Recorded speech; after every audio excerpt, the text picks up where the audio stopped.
And I'm at the hour. So, what's going on? And I'm at the hour.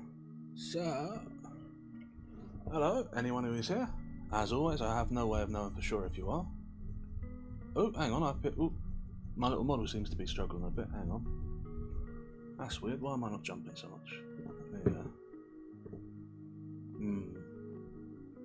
Oh, I know it'll be. Hang on. That ought to do it. Has that got me jumping again? Yeah, there we go. Weird. Don't know why that was, but yeah, I got that fixed now. Okay, so what am I doing? Ah, yes. So first things first, before we get started today, I have something that I must do, which is to say a bunch of thank yous. So a bunch of people have followed me since my last stream. I don't know why people follow me while I'm not streaming, but it does happen a lot. And I've got a lot of them today, so I've got a lot of thanks to give. First things first, I'm going to say my thanks to Fruiter again. I did say my thanks in the middle of the last stream, but I did it in the middle, so there's every chance I missed it. Don't want to make them think, oh, I appreciate it. And then since the last stream, we've had Panda Mayhem, Strop VT, Abe4713, Storm and Shana, Rin Rhaenyra, and Gwendol Oberon, all of whom have followed me since then. I just want to let all of them know, if they see this, or if they're here now, I genuinely appreciate it and I'm grateful for every single follow. Always good to say, or to remain appreciative, I think. Now, why are we here today? Ah, yes. So, I have got a bunch of new followers, so I'm going to do my little bit pretty briefly. So, short version of what happens here. I'm a rat, I'm trapped inside this library. Go to the library screen, whip. I'm trapped inside this library here, and that lamp you can see in the top right corner makes me read books. I don't know why he does this, he just does. But yeah. And so, we're going to be doing that today. Same as I do every day. And today we've got some ghost stories that I managed to dig up. They're not here, they're not. Oh! Huh. Alright, they're just over here. Forgot to move myself ahead of time. I mean, I just failed to reframe the camera, but I have, of course, always been in the correct place. You don't see nothing wrong. It's all fine. Everything is perfect and seamless. Now, we got 4 of them today. None of them is too long. So I'm thinking this is probably going to be maybe 2 hours of reading. We'll see how we go on. But we got Martin's Close, we got a Schoole Story, we got A Warning the Curious, and we got The story of a disappearance and an appearance. All of them by M.R. James, who Lamp tells me is very famous for ghost stories, which he says that all of these is. So, we'll be reading them, and we'll be getting on with things. As always, of course, if you miss anything or need me to go over anything again, or if I've fumbled something, feel free to let me know. Things might sound a little different today. Lamp has said something about upgrading the wards so you can hear me better, so that should be nice. Yeah, and of course, if you've got any thoughts, etc., I'll probably pause after each of these to do my little commentary and have my drink of water, as a standard. But yeah, without further ado, unless anyone has anything they want to ask or want to say before I start, I'll get started. So,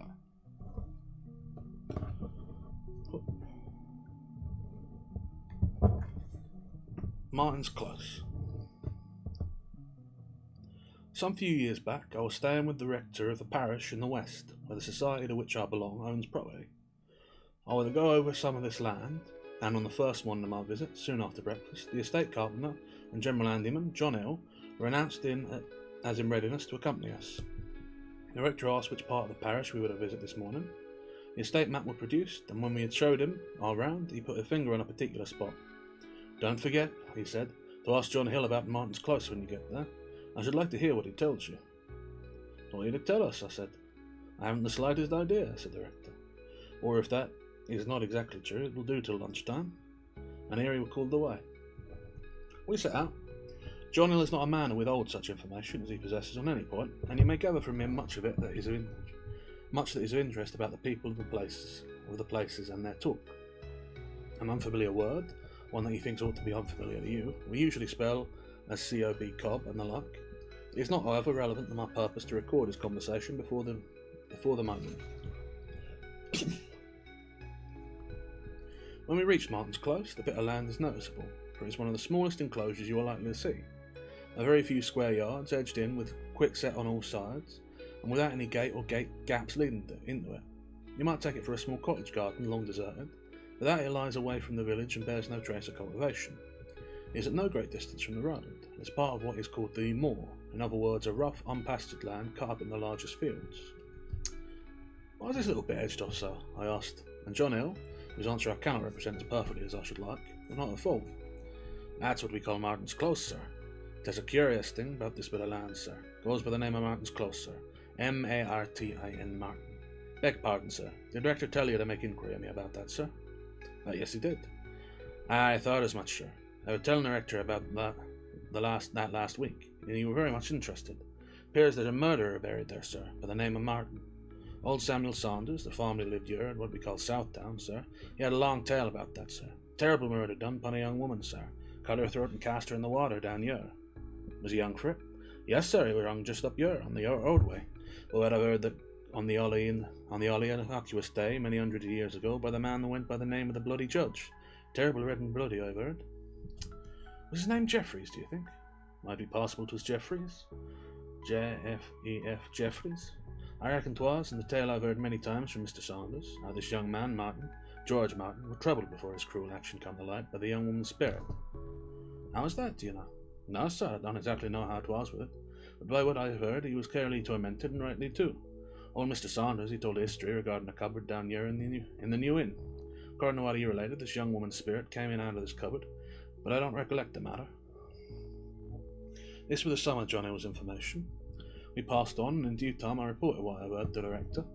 He was able to show me from the parish account books that a gibbet had been paid for in 1684, and a grave dug in the following year, both for the benefit of George Martin. We were unable to suggest to anyone in the parish, Saunders being now gone, who was likely to throw any further light on the story. Naturally, upon my return to the neighbourhood of libraries, I made a search in the more obvious places. The trial seemed to be nowhere reported. A newspaper of the time and one of the more newsletters,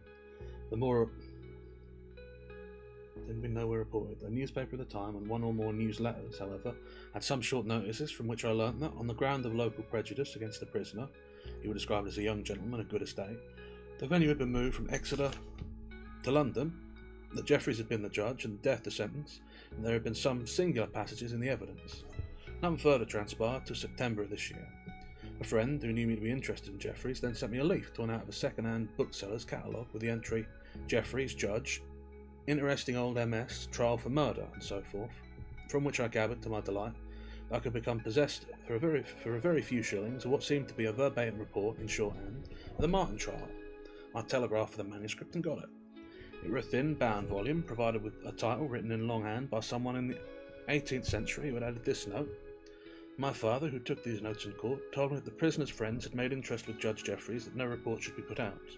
He had intended doing this himself when times were better, and had shewed it to the Reverend Mr. Glanville, who encouraged him to design very warmly, but death surprised them both before it could be brought to an accomplishment. The initials WG are appended. I'm advised that the original reporter may have been T. Gurney, who appears in that capacity in more than one state trial. This was all I could read for myself. After no long of a delay, I heard of someone who were capable of deciphering the shorthand of the 17th century, and a little time ago, the typewritten copy of the old manuscript lays before me. The portions which I shall communicate here help to fill in the very imperfect outline which subsists in the memories of John Hill, and I suppose one or two others who live on the scene of the events. The report begins with a species of preface, the general effect of which is that the copy is not actually taken in court, but is a true copy in regard to the notes of what was said, but the writer added to it some remarkable passages that took place during the trial, and has made this present fair copy of the old, intending at some favourable time to publish it, but has not put it in the longhand lest it should fall into the possession of unauthorised persons, and he or his family be deprived of the profits. The report then begins.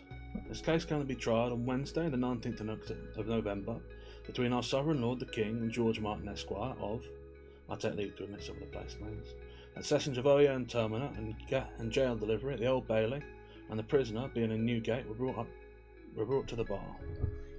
Clerk of the Crown, George Martin, hold up thy hand, which he did. Then the indictment were read, which set forth that the prisoner, not having the fear of God before his eyes, but being moved and seduced by the instigation of the devil, upon the 15th day of May, in the 36th year of our Sovereign Lord King Charles II, with force and arms in the parish aforesaid, in upon Anna Clark, spinster of the same parish, in the peace of God, and our said Sovereign Lord the King, and then there being feloniously, wilfully, and of your malice aforethought, did make an assault, and with a certain knife, value a penny at the throat, the throat of said Anne Clark, and then and there did cut, of the which wound the said Anne Clark then and there did die, and the body of the said Anne Clark did cast into a certain pond of water situate in the same parish, with more that is not material to our purpose, against the peace of our Sovereign Lord, the King, his crown and dignity. Then the prisoner signed a copy of the indictment. LCJ, Sir George Jeffreys. What is this? Sure you know that is never allowed. Besides, here is a plain indictment as ever I heard. You have nothing to do but to plead it. My lord, or is it prisoner? Oh God, sorry. Okay, sorry, I've misunderstood. This is now laid out in manuscript terms.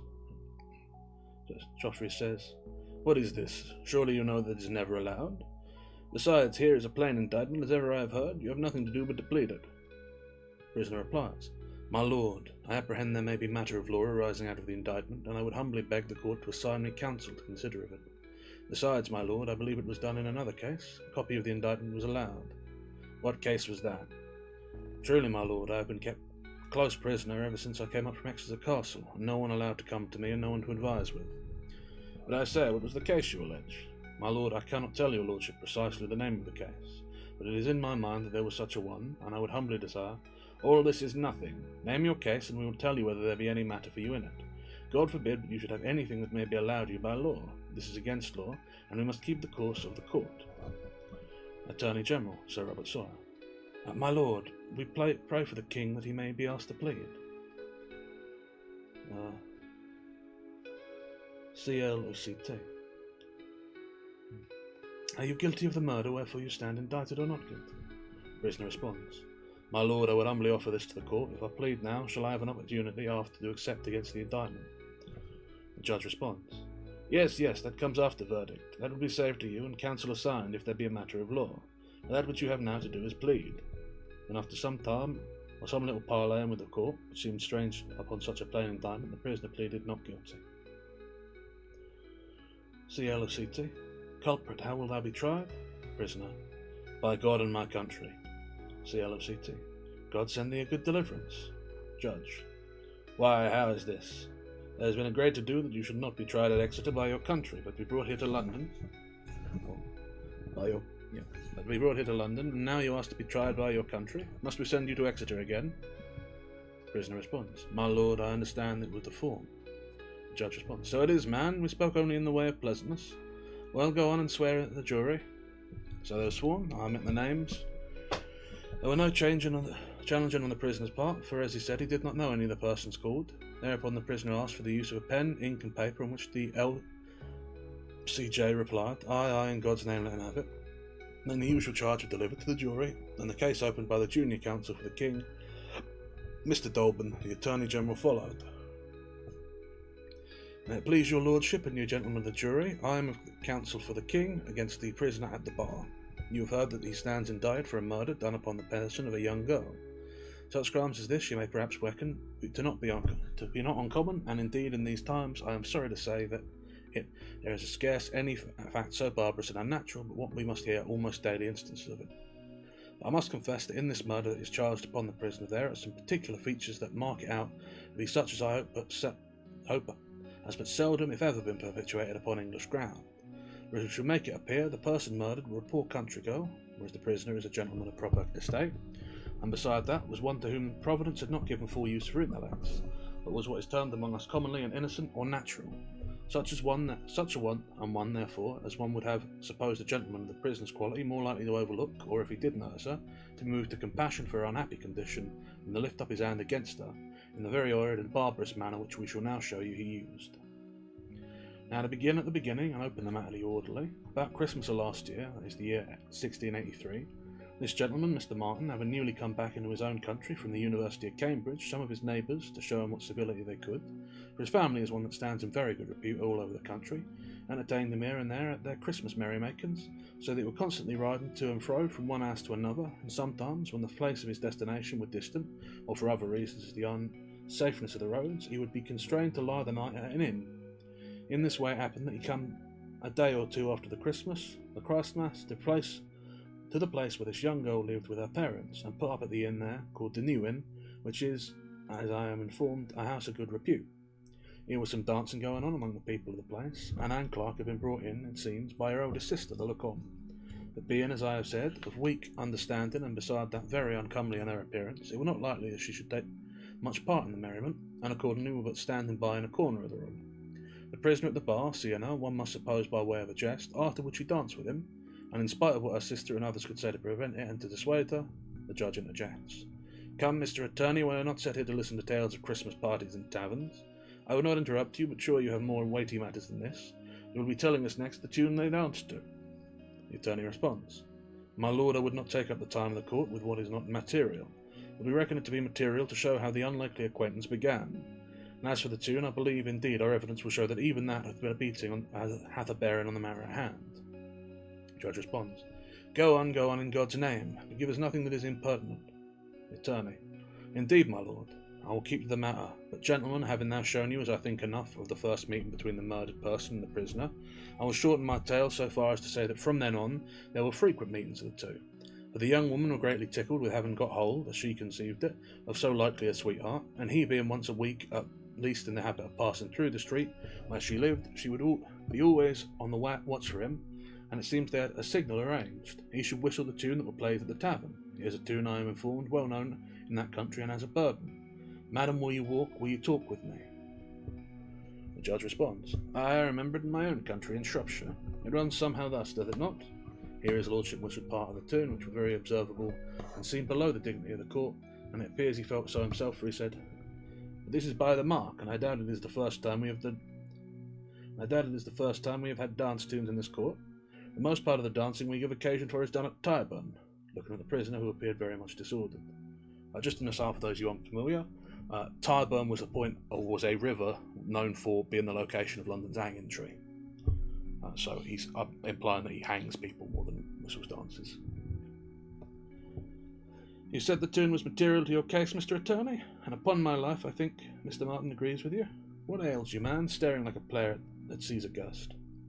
Prisoner responds, My lord, I were amazed at hearing such trivial, foolish things as they bring against me. Judge responds, Well, it lies upon Mr. Attorney to show whether they be trivial or not. trivial or not. But I must say, if he has nothing worse than this he has said, you have no great cause to be in amaze. Doth it not lie something deeper? But go on, Mr. Attorney. The attorney continues. My lord and gentlemen, all that I have said so far as you may indeed very reasonably reckon as having an appearance of triviality. And to be sure, had the matter gone no further than the humming of poor silly girl by a young gentleman of quality, it had been very well. But to proceed, we shall make it appear that after 3 or 4 weeks the prisoner became contracted to a young gentlewoman of that country, one suitable everywhere to his own condition, and such an arrangement was on foot that seemed to promise him a happy and reputable living. But within no very long time it seems this young gentlewoman, hearing of the jest that was going about this countryside with regard to the prisoner and Anne Clark, conceived that it was not only an unworthy carriage on the part of her lover, but a derogation to herself that she should suffer his name to be sport for the tavern company. And so without more ado, she, with the consent of her parents, signified to the prisoner that the match between them was at an end. We shall show you that upon the receipt of this intelligence, the prisoner was greatly enraged against Anne Clark as being the cause of his misfortune, though indeed there was nobody answerable for it but himself, and that he made use of many outrageous expressions in threatening against her, and subsequently, upon meeting with her, both abused her and struck at her with his whip. But she, being but a poor innocent, could not be persuaded to desist from her attachment to him, but would often run after him, testifying with gestures and broken words the affection she had to him, until she was become, as he said, the very plague of his life. Yet, being that affairs in which he was now engaged necessarily took him by the house in which she lived, he could not, as I am willing to believe he would otherwise have done, avoid meeting with her from time to time. We will further show you that this was at the posture of things up to the 15th day of May in this present year. Upon that day the prisoner comes riding through the village, as of custom, and met with the young woman. In place of passing her by, as he had lately done, he stopped and said some words to her with which she appeared wonderfully pleased, and so left her. And after that day she was nowhere to be found, notwithstanding a strict search was made for her. The next time of the prisoner's passing through the place, her relations inquired of him whether he should know anything of her whereabouts, which he totally denied. They expressed to him their fears lest her weak intellect should have been so upset by the attention he had showed her, and so she might have committed some rash act against her own life, calling him to witness at the same time how often they had beseeched him to desist from taking notice of her, as fearing trouble might come of it. But this too he easily laughed away. But in spite of this light behaviour, it was noticeable in him that about this time his carriage and demeanour changed. It was said of him that he seemed a troubled man. And here I come to a passage to which I should not dare to ask your attention, but that it appears to me to be founded in truth, and is supported by testimony deserving of credit. And, gentlemen, to my judgment, it doth afford a great instance of God's revenge against murderer, and that he will require the blood of innocent. Here Mr. Attorney made a pause and shifted with his papers, and it was thought remarkable by me and others, because he were a man not easily dashed. The judge speaks. Well, Mr. Attorney, what is your instance? The attorney responds. My lord, it is a strange one, and the truth is that, of all the cases I have been concerned in, I cannot call to mind the like of it. But to be short, gentlemen, we shall bring you testimony that Anne Clark was seen after this 15th of May, and that at such a time as she was so seen, it was possible she could have been a living person. Here the people made a hum and a good deal of laughter, and the court called for silence when it was made. The judge spoke. Well, Mr. Attorney, you must save up this tale for a week. It will be Christmas by that time, and you can frighten your cookmaids with it. At which the people laughed again, and the prisoner also, as it seemed. Good man, what are you prattling of? Ghosts and Christmas jigs and tavern company? Here is a man's life at stake. To the prisoner. And you, sir, I would have you know that there is not so much occasion for you to make merry, neither. You were brought here for that. You were not brought here for that. And if I know Mr. Attorney has more in his brief than he has shown yet. Go on, Mr. Attorney, I need not mayhap have spoken so sharply, but you must confess your course is something unusual. The attorney responds. Nobody knows it better than I, my lord, but I shall bring it to an end with a rounded turn. I shall show you, gentlemen, that Anne Clark's body was found in the month of June in a pond of water with the throat cut, that a knife belonging to the prisoner was found in the same water, that he made efforts to recover the said knife from the water, that the coroner's quest brought in a verdict against the prisoner at the bar, and that therefore he should by course have been tried at Exeter, but that suit being made on his behalf on account of the impartial jury could not be found to try him in his own country. Oh, I appreciate it, Ivy. Always good to have you, even if you can't stay long. Yeah. We're doing ghost stories.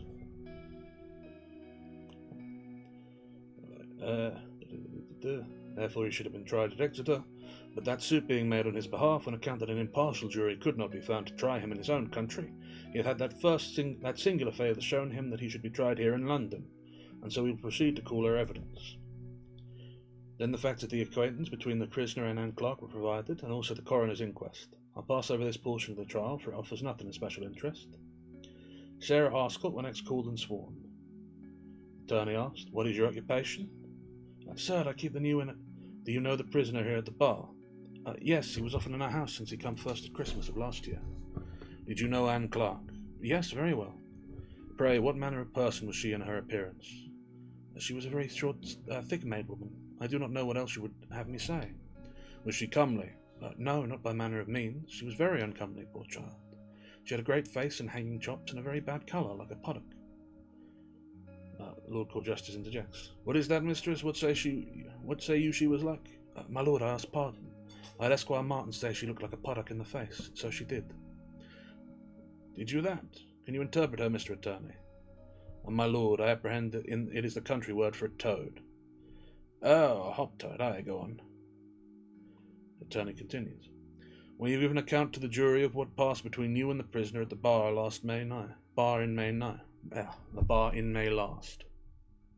"Sir, it was this. It was about 9 o'clock in the evening. After that Anne did not come home, and I was about my work in the house. There was no company there, only Thomas Snell, and it was foul weather. Esquire Martin came in and called for some drink, and I, by way of pleasantry, I said to him, 'Squire, have you been looking after your sweetheart?' And he flew out at me in a passion and desired I would not use such expressions. I was amazed at that, because we were accustomed to the joke with him about her." The Lord Court Justice interjects. "Who, her?"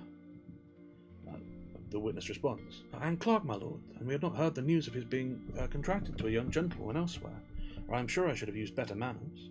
So I said nothing, but being I was a little put out, I began singing to myself, as it were, the song they danced to the first time they met, for I thought it would prick him. It was the same that he was used to sing when he came down the street, and I've heard it very often. 'Madam, will you walk? Will you talk with me?' And it fell out that I needed something that was in the kitchen, so I went out to get it, and all the time I went on singing, something louder and more bold-like. And then I was there, all of a sudden I thought I heard someone answering outside the house, but I could not be sure because of the wind blowing so high. So then I stopped singing, and now I heard it plain, saying, 'Yes, sir, I will walk, I will talk with you,' and I knew the voice for Anne Clark's voice." The attorney responds, "How did you know it to be her voice?" The witness responds, "It was impossible I could be mistaken. She had a dreadful voice, a kind of squealing voice, in particular if she tried to sing. And there's nobody in the village that could counterfeit it, for they often try. So hearing that, I was glad, because we were all in anxiety to know what was gotten with her. For though she was a natural, she had a good disposition and was very tractable. And I says to myself, 'Oh, child, are you returned then?' And I ran into the front room and said to Squire Martin as I passed there, 'Squire, here is your sweetheart back again. Shall I call her in?' And with that I went to open the door, but Squire Martin, he caught hold of me, and it seemed to me he was out of his wits, or near upon. 'Hold, woman,' says he, 'in God's name.' And I know not what else, he was all of a shake. Then I was angry, and said I, 'What, are you not glad that the poor child is found?' And I called to Thomas Snell, and said, 'If the squire will not let me, do you open the door and call her in?' So Thomas Snell went and opened the door, and the wind settling that way blew in and overset 2 candles that were all we had lighted, and Esquire Martin fell away from holding me. I think he fell down on the floor. We were wholly in the dark, and it was a minute or 2 before I got a light again. And while I was feeling for the firebox, I'm not certain, but I heard someone step across the floor. I'm sure I heard the door of the great cupboard that stands in the room open and shut too.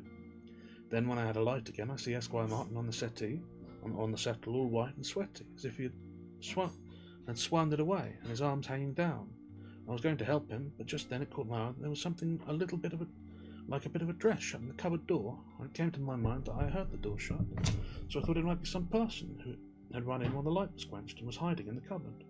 So I went up close and looked, and there was a bit of a black stuffed cloak, and just below it an edge of brown stuffed dress, both sticking out of the shut in the door, and both of them were low down, as if the person that had them on might be crouched down inside."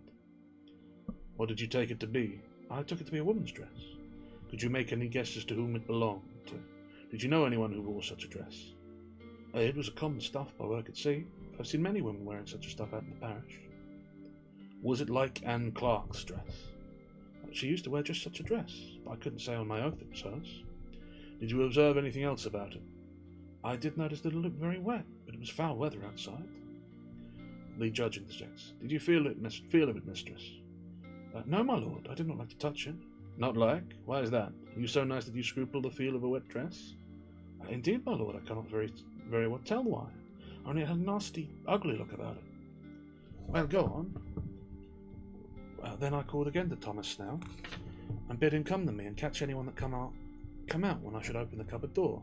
For, says I, there is someone hiding within, and I would know what she wants.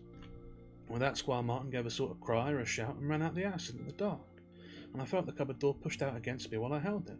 And Thomas Snell helped me, but for all we pressed to keep it shut hard as we could, it was forced out against us, and we had to fall back. And pray, what came out? A mouse? No, my lord, it was greater than a mouse, but I could not see what it was. It fleed very swift over the floor and out the door. But come, what did it look like? Was it a person? My lord, I cannot tell what it was, but it ran very low and it were a darker colour. We were both daunted by it, Thomas Snell and I, but we made all the haste we could after it to the door that stood open. And we looked out, but it was dark and we could see nothing. Are there no tracks of it on the floor? What floors have you there? It is a flag floor and sanded, my lord, and there were an appearance of a wet track on the floor. We could make nothing of it, neither. Thomas Snell nor me, and besides, as I said, it were a foul night. Well, for my part, I see not. Though to be sure it is an odd tale she tells, what do you do with this evidence? The attorney responds to the judge. My lord, we bring it to show the suspicious carriage of the prisoner immediately after the disappearance of the murdered person, and we ask the jury's consideration of that, and also to the matter of the voice heard without the house. Then the prisoner asked some questions, not very material, and Thomas Snell were next called, who gave evidence to the same effect as Miss Arscott, and added the following. Attorney speaks. Did anything pass between you and the prisoner during the time Miss Arscott was out of the room? Witness. I had a piece of twist in my pocket. A twist of what? A twist of tobacco, sir. And I felt a disposition to take the pipe of tobacco. So I found a pipe on the chimney piece, and being it was a twist, and in regard to me having by oversight left my knife at my house, I mean not having over many teeth to pluck it, as your lordship or anyone else may have a view by their own eyesight. What is this man talking about? Come to the matter, fellow. Do you think we sit to look at your teeth? No, my lord, nor would I want. Nor I would not you should do so, God forbid. I know your honours have better employment and better teeth. I would not wonder. Good, good. What a man this is. Yes, I have better teeth, and you shall find it if you keep not to the purpose. I humbly ask pardon, my lord. But so it was, and I took upon me, to think of no harm, that asked Squire Martin to lend me his knife to cut my tobacco. And he felt first in one pocket and then of another, and it were not there. Oh. And I says, What, have you lost your knife, Squire? And he gets up and feels again, and sat down, and such a groan he gave. Good God, he says, I must have left it in there. But, says I, Squire, by all appearance it is not there. Did you see value in it, says I? You might have it cried. Then he sat there and put his head between his hands, and seemed to take no notice of what I said. And then it was Mistress Arscott come taking back out to the kitchen place. Asked if he had heard the voice singing outside the house. He said no, but the door into the kitchen was shut, and there were an high wind, to say that no one could mistake Anne Clark's voice. Then a boy, William Redaway, about 13 years of age, recalled, and by the usual questions put by the Lord Chief Justice, it were ascertained that he knew the nature of an oath, and so he was sworn. His evidence referred to a time about a week later. The attorney speaks. Now, child, don't be frightened. There is no one here will hurt you if you speak the truth. Judge interjects. Aye, he speaks truth.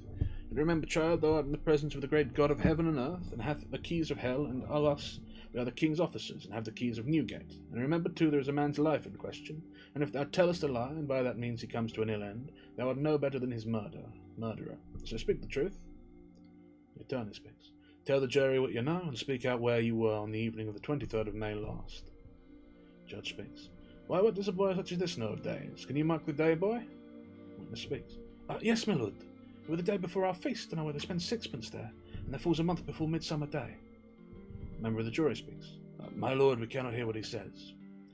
The Lord Court Justice speaks. He says he remembers the day because it was the day before the feast they had there, and he had sixpence to lay out. Set him up on the table there. Well, child, where wast thou at the time? Keeping cows in the moor, my lord.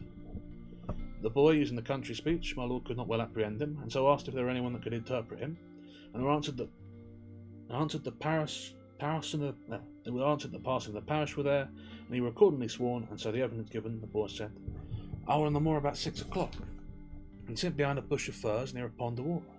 And the prisoner come very cautiously, and looking about him, having something like a long pole in his hand, and stopped a good while, as if he would be listening, and then began to feel in the water with the pole. And I, being very near the water, not above 5 yards, heard as if the pole struck up against something that made a wallowing sound, and the prisoner dropped the pole and threw himself on the ground, and rolled himself about very strangely with his hands to his ears, and so after a while got up and went creeping away. Asked if he had any communication with the prisoner. Yes, a day or two before. The prisoner here and I used to be on the moor, asked me if I had seen a knife lying about, and said he would give sixpence to find it. And I said I had not seen any such thing, but I would ask about. Then he said he would give me sixpence to say nothing, and so he did. Lord Court Justice. And was that the sixpence you were to lay out on the feast? Yes, if you please, my lord. Asked if he had observed anything in particular of the pond or the water, he said, no, except that it began to have a very ill smell, and the cows would not drink from it from some days before. Asked if he had ever seen the prisoner and Anne Clark in company together, he began to cry very much, and it were a long time before they could get him to speak intelligibly. At last, the person of the parish, Mr. Matthews, got him to be quiet, and the question being put again, he said that he had seen Anne Clark waiting on the moor for the prisoner at some way off several times since last Christmas. The attorney speaks. Did you see her close, so as to be sure it was she? Yes, quite sure. The judge interjects. How quite sure, child? Because she would stand and jump up and down and clap her arms like a goose, which he called by some country name, but the parson explained to be a goose. And then she was such a shape that it could be no one else. When was the last time you so saw her? And the witness began to cry again and clung very much to Mr. Matthews, who bid him not to be frightened. And so at last he told this story. That on the day before their feast, being of the same evening that he had spoken of, after the prisoner had gone away, it being then twilight, and he very desirous to get home, but afraid for the present to stir from where he was, lest the prisoner should see him, remained for some few minutes behind the bush, looking on the pond, and saw something dark come up out of the water at the edge of the pond, farthest away from him, and so up the bank. And when it got to the top where he could see it plain against the sky, it stood up and flapped his arms up and down, and then ran off very swiftly in the same direction the prisoner had taken. And being asked very strictly who he took it to be, he said upon his oath that it could be nobody but Anne Clark. Thereafter his master recalled and gave evidence that the boy had come home very late that evening and been chided for it, and he seemed very much amazed, but could give no account of the reason. The attorney speaks. My lord, we have done with our evidence for the king. And the Lord Chief Justice called upon the prisoner to make his defence, which he did, but at no great length and in very alternate a way, saying that he hoped the jury would not go about to take his life on the evidence of a parcel of country people and children that would believe any idle tale, and that he had been very much prejudiced in his trial, which the Lord Court Justice interrupted him, saying that he had singular favour shown to him in having his trial removed from Exeter, which the prisoner acknowledged, saying that he meant rather that since he was brought to London there had been care taken to keep him secured from interruption and disturbance, upon which the Lord Court Justice ordered that the Marshal be called and questioned him about the safekeeping of the prisoner. They could find nothing, except the Marshal said that he had been informed by the underkeeper that they had seen a person outside his door or going up the stairs to it. There were no possibility this person should have got in, and it being inquired further what sort of person this might be, the Marshal could not speak to it save by hearsay, which were not allowed, and the prisoner, being asked if this was what he meant, said no, he knew nothing of that. It was very hard for a man that a man should not be suffered to be that quiet when his life stood on it. But he observed he was very hasty in his denial, and so he said no more and called no witnesses. Whereupon the Attorney General spoke to the jury. A full report of what he said is given, and if time allowed, I would extract that portion in which he dwells on the alleged appearance of the murdered person. He quotes some authorities of this ancient date, as St. Augustine, De Cura Pro Mortuis Grenata, or Gerenda, a favourite book of reference with the old writers of the supernatural, and also cites some cases which may be seen in Glanville's, but more conveniently in Mr. Lang's books. He does not, however, tell us more of those cases than is to be found in print. The Lord Chief Justice then summed up this evidence for the jury. His speech again contains nothing that I find worth copying out. We were naturally impressed with the singular character of the evidence, saying that he had never heard such given in his experience. There were nothing in law to set it aside, and the jury must consider whether they believed these witnesses or not. And the jury, after a very short consultation, brought the prisoner in guilty. So he asked whether he had anything to say in the rest of his judgment, and pleaded that his name was spelt wrong in the indictment, being Martin with an R, whereas it should be with a Y. This were overruled as not material. Mr. Attorney saying, moreover, that he could bring evidence to show that the prisoner by times wrote it as it was laid out in the indictment, and the prisoner, having nothing further to offer, sentence of death was passed upon him, and that he should be hanged in chains upon a gibbet near the place where the fact were committed, and the execution should take place upon the 20th December next ensuing, being Innocents' Day. Thereafter the prisoner, to all appearance in a state of desperation, made shift to ask the Lord Court Justice that his relations might be allowed to come to him during the short time he had to live.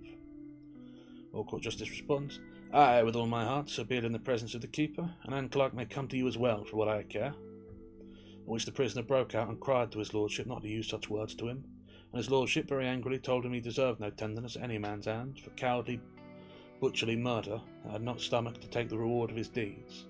And I hope to God, he said, that she will be with you by day and by night till an end is made of you. Then the prisoner was removed, and so far as I saw, he was in a swound, and the court broke up. I cannot refrain from observing that the prisoner, during all this time of the trial, seemed to be more uneasy than is commonly the case, even in capital cases. For that, for example, he was looking narrowly among the people, and often turning round very sharply, as if some person might be at his ear. It was also very noticeable at this trial what a silence the people kept, and further, though this might not be otherwise natural in the season of the year, what darkness and obscurity there was in the courtroom, lights being brought in not long after 2 o'clock in the day, and yet no fog in the town. It was not without interest that I heard lately from some young men who had been given in concert at the village I speak of, that a very cold reception was accorded to the song which has been mentioned in the narrative, Madam Will You Walk? It came out in some talk that they had next morning with some of the local people that the song was regarded with an invincible repugnance. It was not so, they believed, at North Taunton, but here it was reckoned to be unlucky. However, why that we were taken, no one had the shadow of an idea. And that's the end of the piece. That's an odd one. It also ran a little bit longer than I was expecting, so we might not go through all of these today. We'll see how we get on. But yeah, that's a bit drier than I was expecting, being that it is essentially the transcription of a court case from the 1700s, 1600s. Well, a transcription of a court case. At any rate, makes it a bit awkward to read too, because it is sort of half structured as prose and then half structured as let's call it. What's the term? A play. I don't know what the term is. Like, I know it's not a play because you have a screenplay and a play and a blah blah blah. But yeah, it's all directed like that anyway. But yeah, I mean, there's something to it though. You have this man who clearly did a murder after playing a sort of a cruel, ongoing joke with this girl, and who is then haunted by her shade and presumably the singing of this song, which, you know, was a part of the joke he was playing on that. And then to this day it's considered unlucky in the village where he's buried, presumably because some remnant of that shade still haunts and will answer to the song being sung. It's a nice enough little ghost tale, but there's I don't know, it's odd. I mean, it reads more like an account than it does like a fictional story. There's not a lot of structure to it. I wonder about that actually. I wonder if these are like accounts that James collected. I don't have enough of the history of it. I'd look into it more, but for all that I'm stuck in a library, there's not actually a great deal of information like that available to me. Still interesting. And it's quite a compelling, like, what you call it? If you get away from the form for a moment or two, it's also quite a compelling little, horror tale. He's done this murder and he's lost his knife. He has to go collect the evidence, but he's being pursued all over by this girl. And the people are joking about it because it was a jape in the town. And he feels like he's going mad. Yeah. I mean, it's quite a standard little horror story tale, and you've got the man coming undone at the end of it. It fits. I think even the judge is quite. I do like the judge's last line there, like and I hope she is with you till the day of your death. That's a good one. But yeah, not much else to it all told. Right then. Yeah, I don't think I've got much else to say. Let me have a drink of water, and then we'll press on to a school story.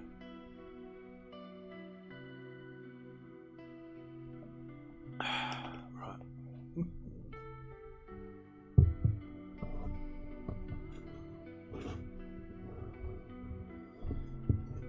Here we are then. Two men in a smoking room were talking of their private school days. At our school, said A, we had a ghost footmark on the staircase. What was it like? Oh, very unconvincing. Just the shape of a shoe with a square toe, if I remember right. The staircase was a strong one. I never heard any story about the thing. That seems odd when you come to think of it. Why didn't somebody invent one, I wonder? You never can tell with boys. They have a mythology of their own. That's a subject for you, by the way. The folklore of private schools. Yes, the crop is rather scanty, though.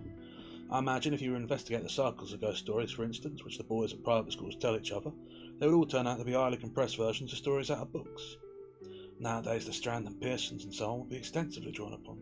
No doubt. They weren't born or thought of in my time. Let's see, I wonder if I can remember the staple ones I was told. First there was the house with a room in which a series of people insisted on passing the night, and each of them in the morning were found kneeling in a corner and had just time to say, I've seen it, and died. Wasn't that the house in Berkeley Square? I dare say it was. Then there was a man who heard a noise in the passage at night, opened his door and saw someone crawling towards him on all fours, with his eyes hanging out of his cheeks. They were beside, let me think. Yes, the room where man was found dead in bed with horseshoe marks on his forehead, and the floor under the bed were covered with marks of horseshoes also. I don't know why. Then there was the lady who, unlocking her bedroom door in a strange house, heard a thin voice among the bed curtains. Now we're shut in for the night. None of those had any explanation or sequel. I wonder if they go on still, those stories. Likely enough, with addition from the magazines, as I said. You never heard, did you, of a real ghost at a private school? I thought not. Nobody has that I ever come across. From the way in which you said that, I gather that you have. I don't really know. This is what was in my mind. It happened at my private school 30-odd years ago, and I haven't any explanation of it. The school I'm in was in London. It was established and large, a fairly old house. A great white building with very fine grounds about it. There were large cedars in the garden as well, as there are in so many of the older gardens in the Thames Valley, and ancient elms in 3 or 4 fields, which we used for our games. I think probably it was quite an attractive place, but boys seldom allow that their school poses any tolerable features. I came to the school in September, soon after the year 1870, and among the boys who arrived on the same day was one who I took to, an island boy whom I will call MacLeod. I needn't spend time in describing him. The main thing is that I got to know him very well. He was not an exceptional boy in any way, not particularly good at books or games, but he suited me. The school were a large one. There must have been from 120 to 130 boys there as a rule, and so a considerable staff of masters were required, and there were rather frequent changes among them. One term, perhaps in my 3rd or 4th, a new master made his appearance. His name was Samson. He was a tallish, stoutish, pale, black-bearded man. I think we liked him. He had travelled a good deal and had stories which amused us on our school walks, so there was some competition among us to get within earshot of him. I remember too, dear me, I have hardly thought of it since then, that he had a charm on his watch chain that attracted my attention one day, and let me examine it. It was, I now suppose, a gold Byzantine coin. There were an effigy of some absurd emperor on one side, and the other side had been worn practically smooth, and he had cut on it, rather barbarously, his own initials, GWS, and a date, 24th July 1865. Yeah, I could see it now. He told me he had picked it up in Constantinople. They're about the size of a florin, perhaps rather smaller. Well, the first odd thing happened was this. Samson was doing Latin grammar with us. One of his favourite methods, perhaps it's a rather good one, was to make us construct sentences out of our own heads to illustrate the rules he was trying to make us learn. Of course, that is a thing which gives a silly boy a chance to be impertinent. There are lots of school stories in which that happens, or how there might be. But Samson was too good a disciplinarian for us to think of trying that on with him. Now on this occasion he was telling us how to express remembering in Latin, and he ordered us each to make a sentence bringing in the verb memini, I remember. Well, most of us made up some ordinary sentence, such as I remember my father, or he remembers his book, or something equally uninteresting. And I dare say a good many put down memino librum meum and so forth. But the boy I mentioned, Claude, reverently thinking of something more elaborate than that. The rest of us wanted to have our sentences passed and get on to something else, and so some kicked him under the desk, and I, who was next to him, poked him and whispered to him to look sharp. He didn't seem to attend. I looked at his paper and saw he had put down nothing at all, so I jogged him again harder than before, and I braided him sharply for keeping us all waiting. That did have some effect. He started and seemed to wake up, and then very quickly he scribbled down a couple of lines on his paper, and showed up with the rest. As it were the last, or nearly the last, to come in, and Samson had a good deal to say, the boys who had written Memiscus Patria Mio and the rest of it turned out that their clock had struck 12 before he got to MacLeod. MacLeod had to wait afterwards to have his sentence corrected. There was nothing much going on outside when I got out, so I waited for him to come. He came very slowly when he did arrive, and I guess there had been some sort of trouble. Well, I said, what did you get? I don't know, said MacLeod. Nothing much. I think Samson's rather sick with me. Why, did you sew him up some rock? No fear, I said. It was all right as far as I could see. It was like this. Memento, that's right enough to remember. It takes a genitive. Memento pite intera quattora taxos. What silly rot, I said. What made you shove that down? What does it mean? That's the funny part, said MacLeod. I'm not quite sure what it does mean. All I know is it just come into my head and I called it down. I know what I think it means because just before I wrote it down I had a sort of picture of it in my head. I believe it means, remember the well among the four. One of those dark sort of trees that have red berries on them. Mountain ashes, I suppose you mean. Oh, that's it. Remember well among those four... What are those dark sort of trees that have red berries on them? Mountain ashes, I suppose you mean. I never heard of them, said McClodd. No, I'll tell you, they're yews. Well, and what did Samson say? He was jolly odd about it. When he read it, he got up and went to the mantelpiece and stopped quite a long time without saying anything with his back to me. Then he said, without turning around and rather quiet, "What do you suppose that means?" I told him what I thought, only I couldn't remember the name of the silly tree.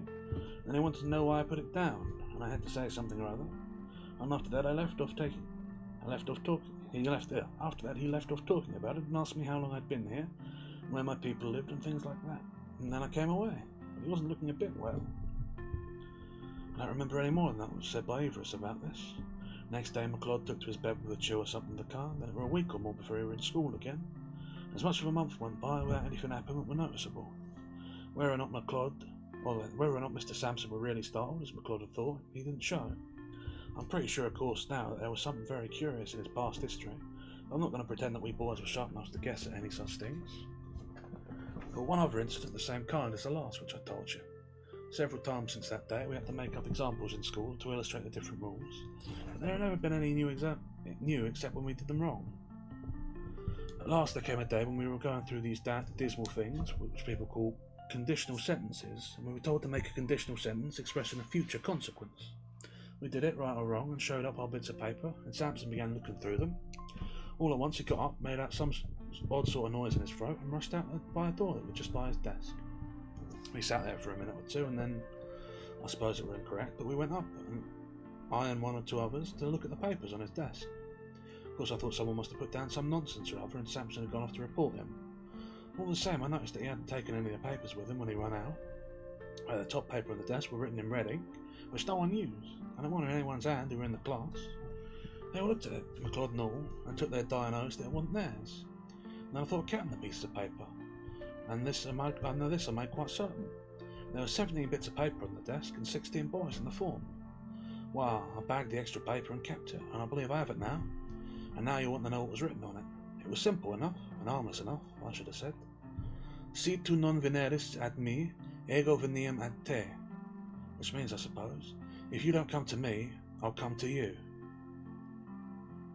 Oh, that's a wonderfully ominous little piece of writing there. Fair enough, fair play to him. It's a little bit dry, but I am enjoying this story, and that is a good bit. Could you show me the paper? Interrupted the listener. Yes, I could. There's another odd thing about it. That same afternoon, I took it out of my locker. I know for certain it was the same bit, for I made a finger mark on it, and no single trace of writing of any kind were there on it. I kept it, as I said, and since that time I've tried various experiments to see whether a sympathetic ink had been used, absolutely without results. So much for that. About half an hour, Samson looked in again, and he had felt very unwell and told us we might go. He came rather gingerly to his desk and gave just one look at the uppermost paper. I suppose he thought he must have been dreaming. Anyhow, he asked no questions. That day was an half holiday, and next day Samson were in school again, much as usual.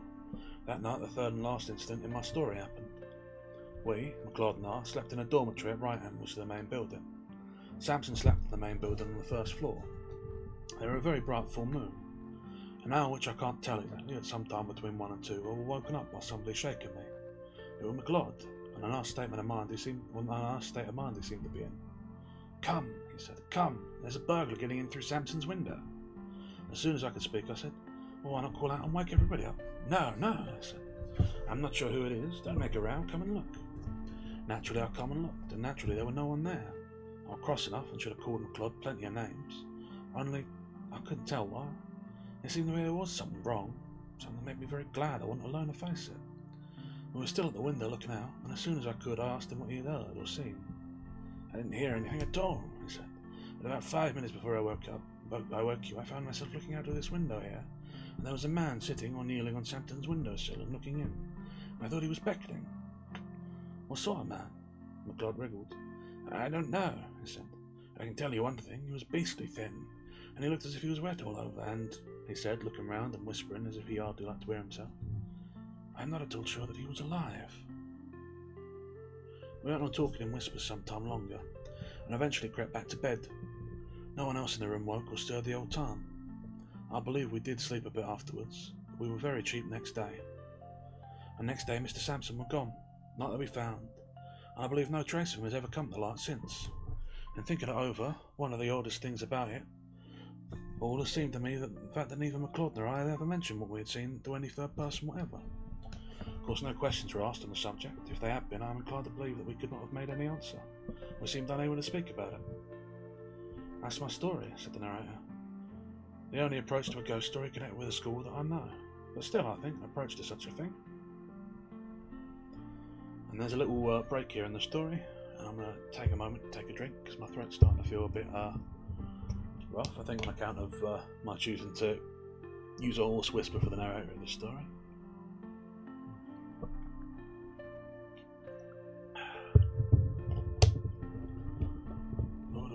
Right.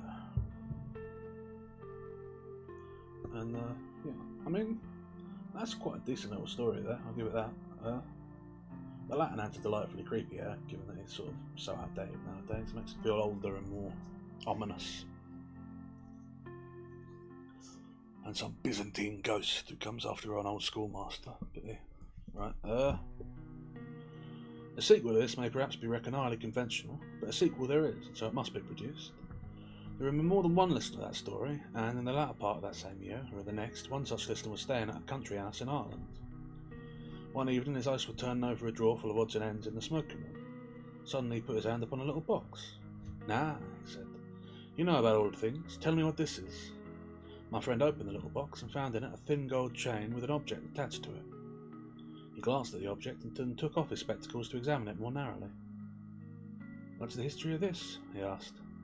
"Odd enough," was the answer.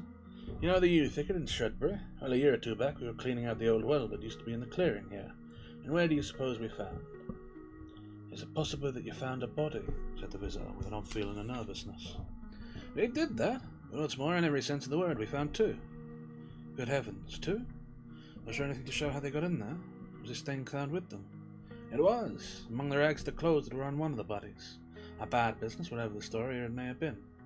One body had the arms tied around the other. They must have been there 30 years or more, long enough before we come to this place. You may judge we filled the well up fast enough. Do you make anything of what's cut on the gold coin you have there?" "I think I can," said my friend, holding it to the light, but he read it without much difficulty. "It seems to be GWS, 24th July, 1865. I shouldn't have paused. That was the end of the piece there, so that was only about a page more. He's a good closer. I'll give it fair play. They're what you call it? Not what I was expecting for ghost stories, but they are good and creepy, some of these. Like the form of the first one made it a bit weird and a bit stilted and dry. But that one I liked. I think it was good. It's interesting to me though how many things that we're reading from around the same time and how wildly different they are. Because like this, like by the dates given in this was written about the same time that Twain was writing and Melville was writing, and not too far before Jack London were writing. And we've read all of them, and they're all wildly different in terms of voice and the way they write. Like Melville and this fella use some quite stilted old-fashioned language, and Twain's got his sort of, country drawl to him, and London's like, I don't know how you describe London, he's got quite a clean, sort of straight narration to it, and they're all writing around about the same time and should be in the same sort of dialect. But I guess they're writing from different parts of the world. Still, makes you wonder as to the nature of language, doesn't it? It does indeed. Well, I feel like I should take a drink now, but I just had one, so I'm not sure if I need it. That all went a bit quicker than I expected, so maybe we'll be on time. We'll find out. Right. What we get then next up is A Warning to the Curious, which let me make a quick estimation of how we're getting on time wise, and then I'll decide what we're doing. Yeah, so Warning to the Curious, there we are. Runs 27 pages or so, which is Schoole Story ran only 11, so that's why that one was quite short. Appearances and Disappearance and Appearances 20 some, and then Martin's Close was 29, so So that one was shorter than any of the others we're going to be doing. I think probably what we'll do, I think we'll do a warning. I think we'll do the one, the curious, and then call it there. Because I don't want to be going too long tonight, because I've got my... God, I've decided I'm going to do the Seawolf tomorrow, and I'm going to try and do it in one sitting. And that's 300 pages of pretty heavy text, so... That's not going to be a fun one for me. At least voice-wise. So... a warning for the curious, and then we'll call it. Yeah, but I should probably see if there's any more thoughts to have on that one. I think that last one there, the Schoole Story, was pretty good. It's short and it manages to be quite effective. I mean, there's a lot unanswered about it. I mean, who this fellow was who was down the well and why the schoolmaster was being sought after by him. I mean, one presumes that it is someone who he'd done in, but maybe not. Maybe he just stole the coin from him. Don't know, really. Or it could be the coin is just totally unrelated. I mean, it's in Ireland, so it's probably unrelated. It's just a little marker of it. I don't know. Yeah, I think I ruined that one by sort of ending halfway before I paid for it stopped to give some commentary. But yeah, I thought that was quite a good one. Anyhow, no sense dwelling on it now. But yeah, let's get on. The story of a disappearance and an appearance. The letters which I now publish were sent to me recently by a person who knows me to be interested in ghost stories. There is no doubt about their authenticity. The paper on which they are written, the ink and the old external aspect puts the date beyond the reach of question. The only point which they do not make clear is the identity of the writer. He signs with initials only, and as none of the envelopes of the letter are preserved, the surname of his correspondent, obviously a married brother, is as obscure as his own. No further preliminary explanation is needed, I think. Luckily, the first letter supplies all that could be expected. Letter 1. Great Crishall, December 22nd, 1837. My dear Robert, it was with great regret that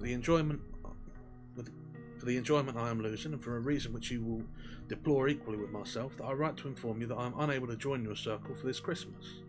But you will agree with me that it is unavoidable when I say that I have, within these few hours, received a letter from Mrs. Horn at B, to the effect that our Uncle Emery has suddenly and mysteriously disappeared, and begging me to go down there immediately and join the search that is being made for him. Little as I or you either think, I think, have ever seen of Uncle Emery, I naturally feel that this is not a request that can be regarded lightly, and accordingly I propose to go to B by this afternoon's mail, reaching it late in the evening. I shall not go to the rectory, but put up at the King's Head, to which you may address letters. I enclose a small draft which you will please make use of for the benefit of those young people. I shall write you daily, supposing me to be detained more than a single day, what goes on, and you may be sure, should the business be cleared up in time of my coming to the manor after all, I shall present myself.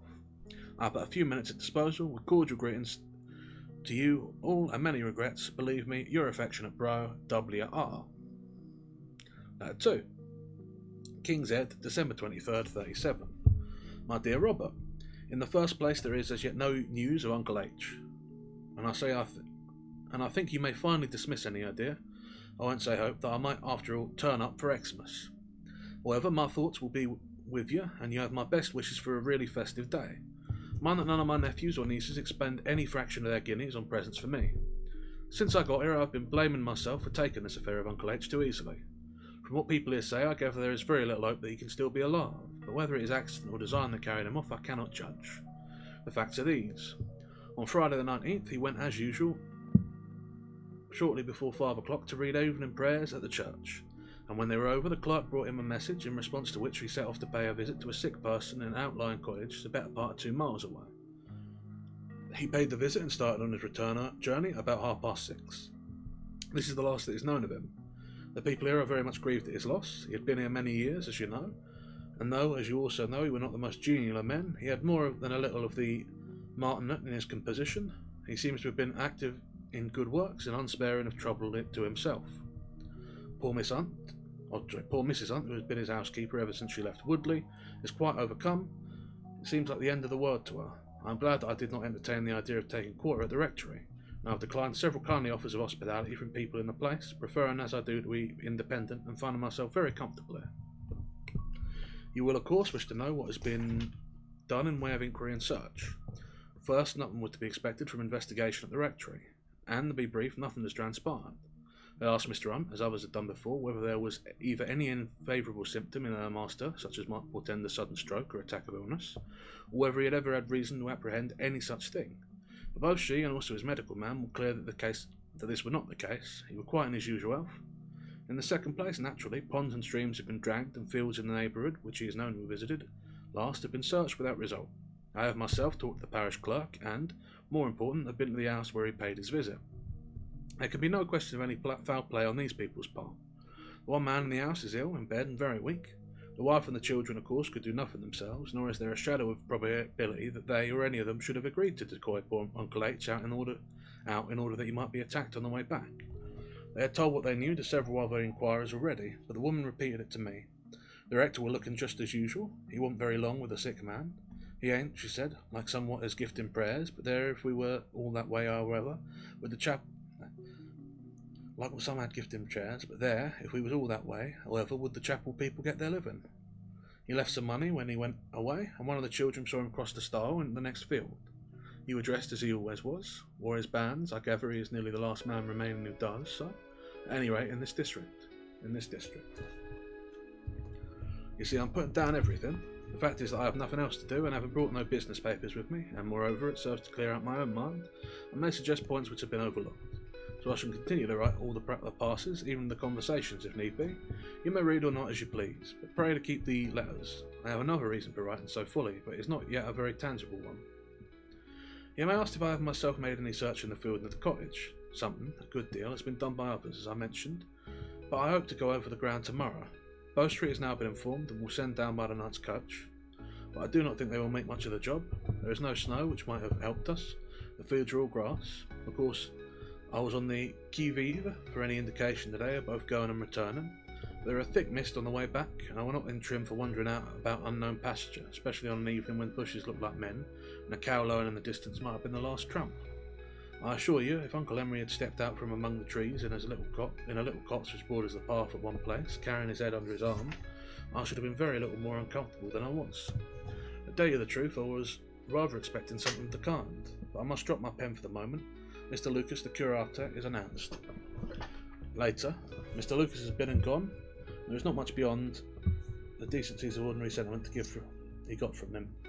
I can see that he has given up any idea that the rector can be alive, and that so far as he can be, he is truly sorry. Ooh. I can discern that even in a more emotional person than Mr. Lucas, Uncle Henry will not likely to inspire strong attachments. Besides Mr. Lucas, I have had another visitor in the shape of my Boniface, my nurse to the King's Head, who come to see whether I had everything I wished, and who really requires the pen of a Boz to do him justice. He was very solemn and weighty at first. Well, sir, he said, I suppose we must bow our head beneath the blow, as my poor wife had used to say. So far as I can gather, there's been neither eye nor air of our late respected incumbents sent it out as yet. Not that he was what the scripture terms an airy man in any sense of the word. I said, as well I could, I suppose not, but could not help adding that I had heard he was sometimes a little difficult to deal with. Mr. Bowman looked at me sharply for a moment, then passed in a flash from solemn sympathy to impassioned declamation. When I think, he said, of the language that men see fit to employ to me in this here parlour, over no more a matter than a cask of beer, such a thing as I told him might happen any day of the week to a man with a family, though as it turned out we were quite under mistake, and that I knew at the time, only I was that shocked to hear him, I couldn't lay my tongue to right expression. He stopped abruptly and eyed me with some embarrassment. I only said, dear me, I'm sorry to hear you had little differences. I suppose my uncle will be a good deal missed in the parish. Mr. Bowman drew a long breath. Ah, yes, he said, your uncle. You understand me when I say that for the moment it had slipped my remembrance that he was a relative. And natural enough, I must say, it should. For as to you bearing any such resemblance to him, the notion of any such thing is clean ridiculous. All the same, had I have before in my mind, you'll be among the first to feel, I'm sure, as I should have abstained my lips, or rather I should not have abstained my lips with no sue's reflection. I assured him that I quite understood and would go and I have asked him some further questions, but he was called away to see after some business. By the way, you need not take it into your head that he has anything to fear from the inquiry into poor Uncle Henry's disappearance, though no doubt in the watches of the night it will occur to him that I think he has, and I may expect explanations tomorrow. I must close this letter. Has to go by the late coach. Oh, that's the second letter. Letter 3, December 25th, 37. My dear Robert, this is a curious letter to be writing on Christmas Day, and yet after all there is nothing much to it. Or there may be, you shall be the judge. At least nothing decisive.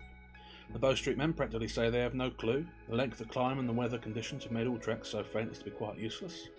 Nothing that belonged to the dead man, I'm afraid no other word would do, has been picked up. As I expected, Mr. Bowman were uneasy in his mind this morning. Quite early I heard him holding forth in a very distant voice, purposely though I thought, to the Bow Street officers in the bar as to the loss that the town had sustained in the rector, and as to the necessity of leaving no stone unturned. You were very great on this phrase, in order to come up to the truth. I suspect him of being an orator of repute at convivial meetings.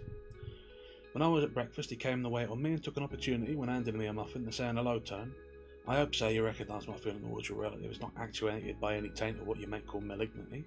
You can leave the room alone, sir, I will see to the gentleman, as all he requires with my own hands. I ask your pardon, sir, but you must be well aware a man is not always master of himself. When that man has been hurt in his mind by the application of expression, which I will go so far as to say I had not ought to have been made use of, his voice rising all the time, his face grown redder. No, sir, and here, if you'll permit of it, I should like to explain to you in very few words the exact state of the bone of contention. This cask, I might truly call it a firkin, a beer. I thought we were time to interrupt, and I said that I did not see that it would help us very much to go into the matter in detail. Mr. Bowman acquiesced, and resumed more calmly. Well, sir, I barter your ruling, and as you say, be it here or there, be it there, it don't contribute a great deal, perhaps, to the present question. All I wish you to understand is that I am prepared as you are yourself to lend every hand to the business we have before us, and, as I took the opportunity to say much to the officers not 3/4 an hour ago, to leave no stones unturned as may throw even a spark of light on this painful matter.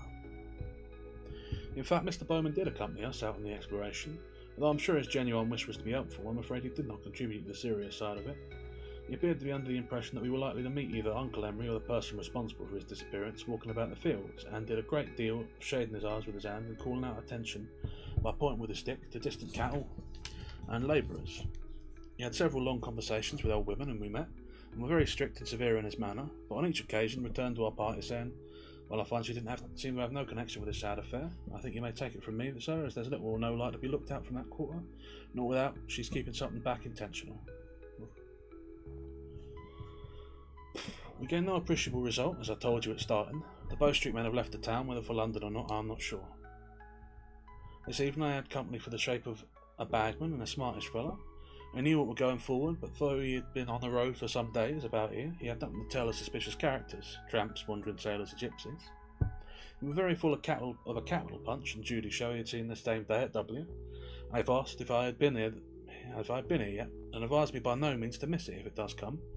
The best punch and the best Toby dog, he said, that he had ever come across. Toby dogs, you know, are the last new thing in the shows. I've only seen one myself, but before long all the men will have them.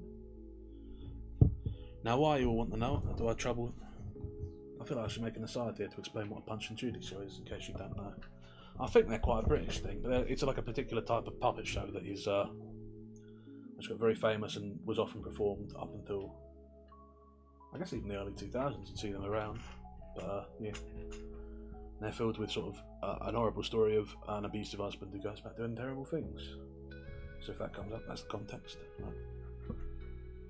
Now, why you all want to know, do I trouble to write all this to you? I'm obliged to do it because it has something to do with another absurd trifle, as you will invariably say, which in my present state of rather unquiet fancy, nothing more perhaps, I have to put down. It is a dream, sir, which I'm going to record, and I must say it is one of the oddest I have had. Is there anything in it beyond what could be bagman's talk and Uncle Emery's disappearance could have suggested? You, I repeat, shall judge. I am not sufficiently cool and judicial frame to do so. It began with what I can only describe as a pulling aside of curtains, until I found myself seated in a place. I don't know whether indoors or out. There were people, only a few on either side of me, but I did not recognise them or indeed think there much about them. They never spoke, so far as I remember, were all grave and pale-faced and looked fixedly before them. Facing me there were a Punch and Judy show, perhaps rather larger than the ordinary ones, painted with black figures and reddish-yellow ground behind it. But behind it on each side were only darkness. In front there were a sufficiency of light. I was strung up to a high degree of expectation, and I looked every moment to hear the panpipes and the rude toot to it. Instead of that, there came suddenly an enormous, I can use no other word, an enormous single toll of a bell. I don't know from how far off, somewhere beyond. The little curtain flew up and the drama began.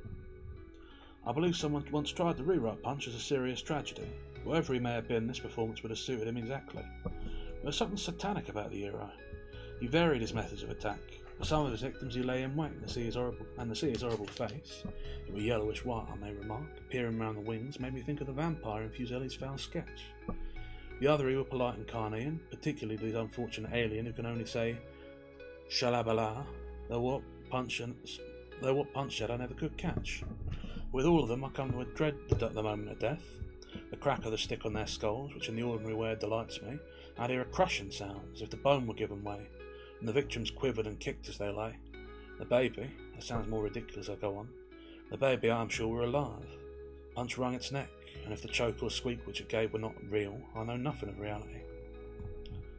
The stage got perceptibly darker as each crime was committed, and at last there were one murder which was done in the dark, so that I could see nothing of the victim, and took some time to effect. It were accompanied by hard breathing and horrid muffled sounds, and after it Punch come and sat on the footboard, then fanned himself, and looked at his shoes which were bloody and hung his head on one side, and sniggered in so deadly a fashion that I saw some of those beside me cover their faces, and I would gladly have done the same.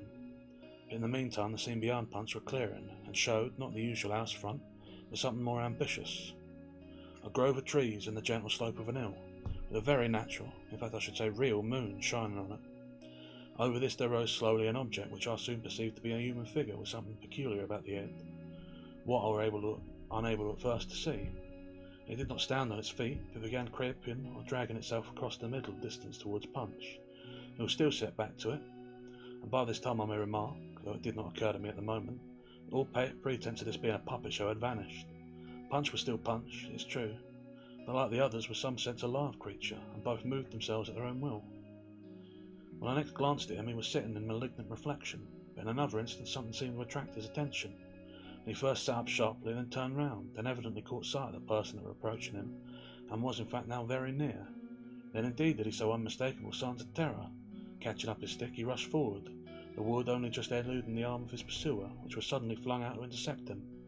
It was with a revulsion which I cannot easily express that I now saw more or less clearly what this pursuer was like. He was a sturdy figure clad in black, and, as I thought, wearing bands. His head was covered with a whitish bag.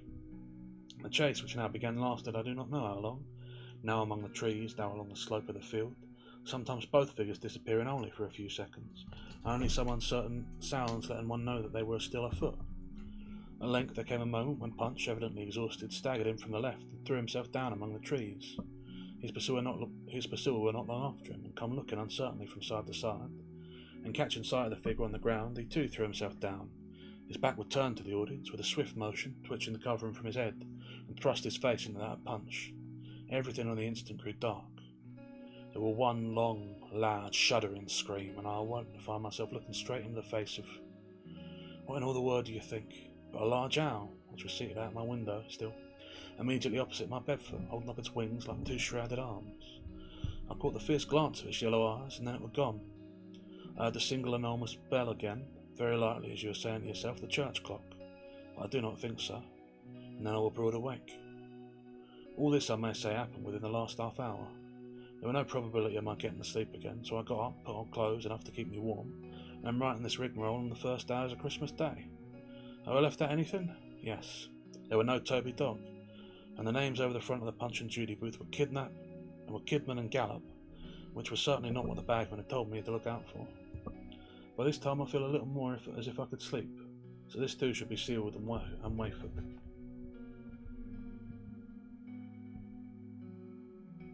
Letter 4, December 26th, 37. My dear Robert, all is over. The body has been found. I do not make excuses for not having sent off the news by last night's mail, for the simple reason that I were incapable of putting pen to paper. The events that attended the discovery bewildered me so completely that I needed what I could get of a night's rest to enable me to face the situation at all. Now I can give you my journal of the day, certainly the strangest Christmas day that ever I spent or am likely to spend. The first incident was not very serious. Mr. Bowman had, I think, been keeping Christmas Eve, and were little inclined to be capricious. At least he was not on foot very early, and to judge from what I could hear, neither men nor maids could do anything to please him. The latter was certainly reduced to tears. Nor am I sure that Mr. Bowman succeeded in preserving a manly composure. At any rate, when I come downstairs, it were in a broken voice that he wished me the compliments of the season. A little later on, when he paid his visit to ceremony at breakfast, he were far from cheerful, even Byronic, I might almost say, in his outlook on life.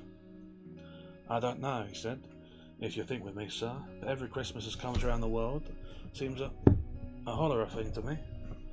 I'll take an example now from what lays under my own eye. They're my servants, Eliza, been with me now for going on 15 years. I thought I could have placed my confidence in Eliza, yet this very morning, Christmas morning too, of all the blessed days in the year, with the bells ringing and all like that, I say this very morning, that it not have been for Providence watching over us all, that girl would have put, indeed I must say go so far as to say, I put the cheese on your breakfast table." He saw her about to speak and waved his hand at me. "It's all very well to you to say, 'Yes, Mr. Bowman,' but you took away the cheese and I've locked it up in the cupboard, which I did.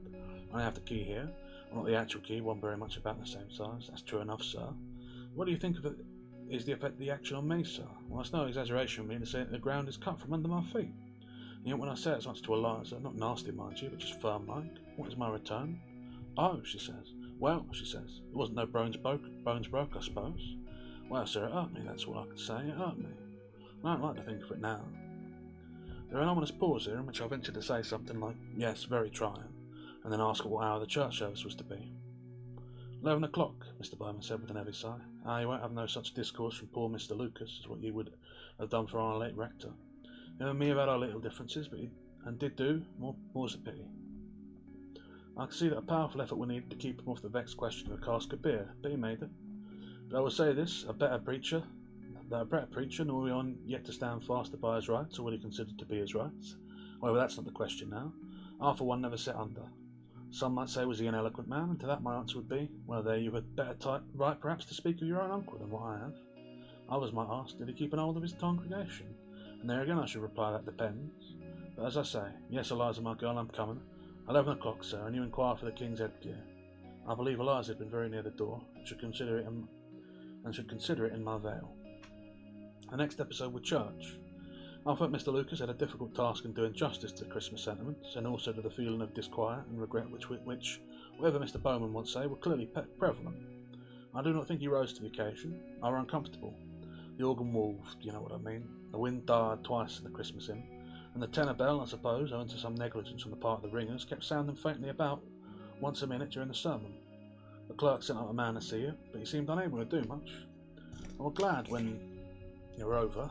There were an odd instant, too, before the service. I went in rather early and came upon two men carrying the parish beer back to its place under the tower. From what I overheard them saying, it appeared that it had been put out by mistake by someone who were not there. I also saw the clerk busy folding up a moth-eaten velvet pall. Not a sight for Christmas Day. I dined soon after this, and then, feeling disinclined to go out, took my seat by the fire in the parlour with the last number of Pinwick, which I had been saving up for some days. Pickwick, which I had been saving up for some days. I thought I could be sure of keeping awake over this, but I turned out as bad as our friend Smith. I suppose it were 2:30 when I were roused by a piercing whistle and laughing and talking voices outside in the marketplace. Here were Punch and Judy. I had no doubt the one my bagman had seen at W. I was half delighted, half not, the latter because my unpleasant dream come back to me so vividly. But anyhow, I determined to see it through, and I sent Eliza out with a crown piece to the performers and requested they would face my window if they could manage it. The show were a very smart new one. The names of the proprietors, I need hardly tell you, were Italian, Foresta and Calpigi. The Toby dog were there, as I had been led to expect. All B turned out, but it did not obstruct my view, for I was at the large first floor window and not 10 yards away. The play began on the stroke of 3:15, by the church clock. Certainly it were very good, and I was soon relieved to find that the disgust my dream had given me for Punch's onslaught and his ill-starred visions were only transient. I laughed at the demise of the turncock and the foreigner, the beadle and even the baby. The only drawback was the Toby dog's developing tendency to howl in the wrong place. Something had occurred, I suppose, to upset him, and something considerable. For I forget exactly at what point he gave a most lamentable cry, leapt off the footboard and shot away across the marketplace and down a side street. There was a stage wait, but only a brief one. I suppose the men decided that it were no good going after him, and that we were likely to turn up again at night. We went on.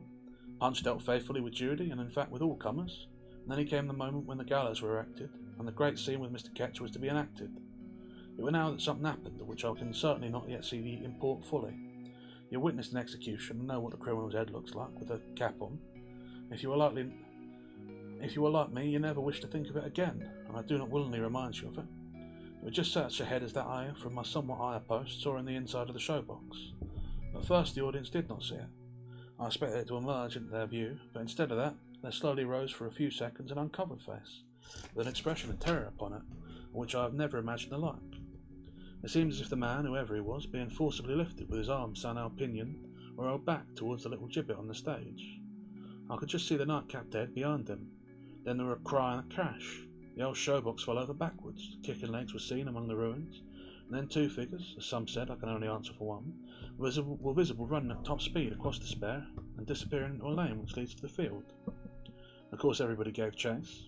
I followed, but the place was killing, and very few were in, literally, at the death. It happened in the chalk pit. The man went over the edge quite blindly and broke his neck. I searched everywhere for the other until it occurred to me to ask whether he had ever left the marketplace. At first everyone was sure that he had. When we come to look, he was there too, under the showbox. He was there under the showbox, dead too. In the chalk pit where that poor Uncle Henry's body was found, with a sack over the head, the throat horribly mangled.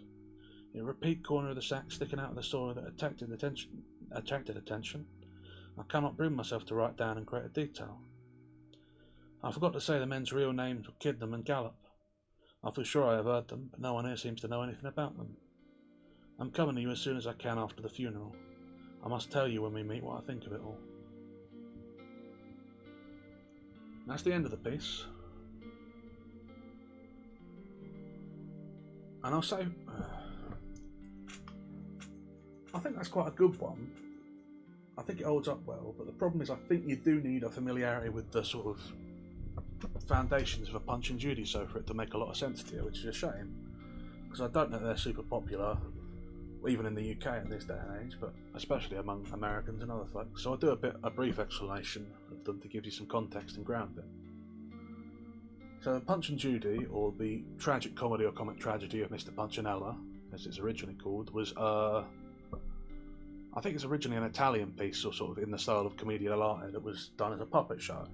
And you have a central puppet, Mr. Punch, who, throughout the course of the play, gets into disputes with various people and then beats them to death with a stick, in what is meant to be a very over-the-top sort of slapstick comedy manner. And in order, it is, let's see, a man who has a dog that bites him on the nose, who he beats. He gets home, gets into a row with his wife, and throws his own baby, or like kills his own baby who won't stop crying, and the wife. There is a policeman, there is a messenger, and then the eponymous scene, which is the important one here, is he's arrested for his crimes, and is set to be hung by a stock character, Jack Ketch, who's like a stock character in English sort of folk dramas. He was a real person at one point. He was an executioner for I forget which king, and he was known for being very, very bad at his job and being mocked relentlessly. And in the scene in the play, or in the puppet show, I should say, with Mr. Punch, he goes to hang Mr. Punch with a noose, and Mr. Punch can't, make some little rigmarole about not being able to figure out how to get his head into the noose, till Jack Ketch, exasperated, sticks his own head through the noose and is hung by Punch, which is the bit that's being played on here. And presumably these two men, who were playing at being Italians and were presumably some sort of murdering connivers of some sort, will have played the role of Jack Ketch, murdered this man for reasons unbeknownst to us, and then been done in their turn by whatever spiritual force this is. But yeah, I think with that context the story works pretty well.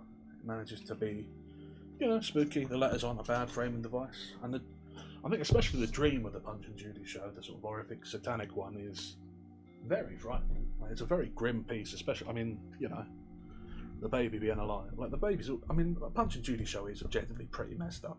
Like, they're a grim bit of humour, but the British have a grim sentimentality to them. But yeah, I'm trying to think what else there is to say about it, really. Other than that, I think it's framed pretty well. It's effectively spooky. There's not too much else to it. But yeah, I think I enjoyed it well enough. I think that's about all I have to say on the matter, really. I don't want to push through the story of the story of the disappearance and the appearance tonight, because my throat is starting to feel it a little bit, and I do have my long read tomorrow, which I will hope you'll join me for. So I think we'll call it there. But yeah, as always, I appreciate anyone who was here. I thank you for stopping by, Ivy, and for lurking, even if you couldn't be here chatting. I do appreciate it. And as I have a whole 2 viewers, as I'm told now, I'll take a moment to see if there's anyone online and raid. Valorian's love. I guess I could read into her.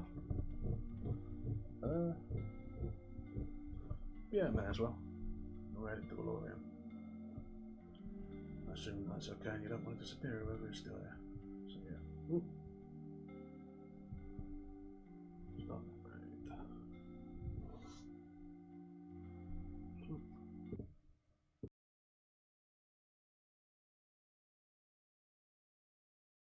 Yeah, as always, thank you for stopping by, and I wish you all the best as we go on out.